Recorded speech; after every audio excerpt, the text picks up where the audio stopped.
I am the Tofu Golem. Please enjoy the video. You start by reading the bounce and noting the SMTP status code. That tells you the immediate cause.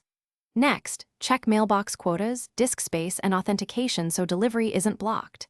Then list the mail queue to see stuck messages and their age, remove duplicates or expired items.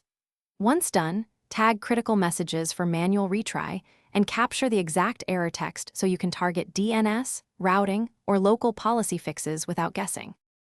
You now dive into logs to map failures to specific components and times. This uncovers transient versus persistent issues.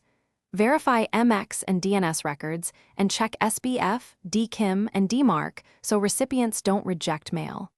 Use SMTP tests to confirm connectivity, helo behavior, TLS handshake, and authentication.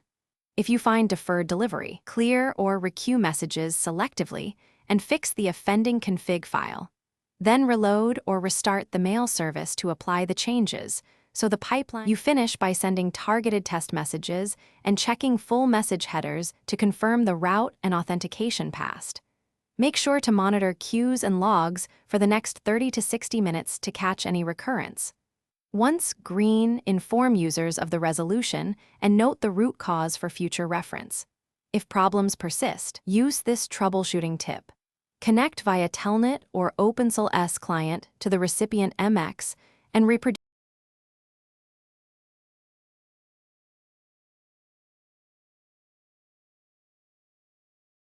Thanks for watching. Consider subscribing if we helped you today.